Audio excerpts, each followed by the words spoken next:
my name is Cheyenne Lofthouse Wolf, and I did my older adult oral video presentation on my grandma. Just for sake of confidentiality, I'm going to call her Grandma for the duration of this presentation. The developmental stage from Erik Erikson that I chose was intimacy versus isolation.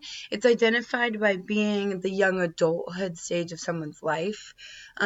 It looks at the differences between one who seems to be intimate, which includes intimacy and closeness, versus isolation, which is the feeling of being isolated in your young adulthood. Failure to establish intimacy in young adulthood can lead to isolation when entering adulthood, or the feeling of isolation.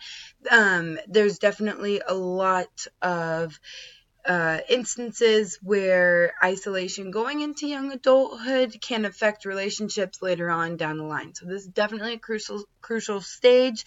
And throughout the duration of this presentation, I'm going to be taking a look at my grandma's life and how intimacy versus isolation really affected her, and kind of some of the challenges or oppressions that she faced and kind of what she did to overcome them. So I did my grandma, and her young adulthood was somewhere around the 1960s. And kind of at the time, the thing to do was to go to college. And she, in my interview, joked around a lot about how she went to college just to find her MRS degree, kind of alluding that she went to college for a good place to find her husband. So it was definitely intimacy. She's on the side of intimacy for sure, and she found a lot of ease when finding intimate relationships.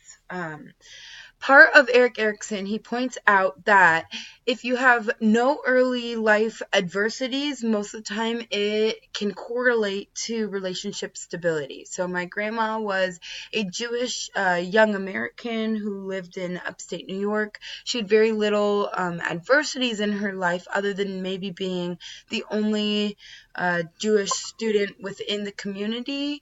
But for the most part, she had pretty easy breezy early childhood. She didn't experience, her parents were married, and according to the journal that I took a look at and got more information from, it showed how there's a higher likelihood of having relationship stability if your parents are together. If there is and any type of instability, usually it can be alluded, or it could be contributed to divorced parents, which makes sense because that's how they were brought up, and that's how, that was the example that they saw. My grandma also mentioned that divorce was never an option in her family. Her parents were not divorced. The parents before that were not divorced, and so on. So I actually come from a very long line of people never getting divorced. It's not the status quo. It's not even something that they look at. So relationship stability is something that is kind of ingrained in my family, which is what my grandma kind of really explained to me. Some of the factors in my, to ease my grandma into kind of an intimate life is that she was Jewish and living in upstate New York. Up until the 7th grade, she was the only Jewish kid, so she did feel rather isolated before her young adulthood, but when it came to getting in an intimate relationship, she was able to find my grandpa at age 15, and that was able to create kind of like and they met through a close-knit Jewish community. So that was kind of cool hearing about that. She was the great granddaughter of immigrants, so for a large part of her life, everything was kind of at ease, everything was taken care of for the most part financially. They were pretty much middle class, so they weren't super rich, but they weren't super poor. They were able to afford a lot of things, so it kind of put them in the know group. So going back to like my last slide, very little life adversities that my grandma faced before her young adulthood. Something that I thought was also interesting in my interview is in this period of time, my grandpa got drafted into the army, so there was a huge rush to get pregnant to keep him out of going and getting deployed in the army. And luckily to them, they did with my mom, their oldest, and that really contributed to a lot of their stability with their relationship. One of the other challenges my grandma would face is that she was not independent. She didn't have any working skills at that period of time. It was very uncommon for women to be working. They would be financially dependent on their significant other, and it was kind of the status quo to go to school and get that MRS degree, so then they can become like a homemaker and stay at home and cook and clean and take care of the kids. So in that, it fed into that she was very dependent on my grandpa and had very little working skills, so she could not financially support herself.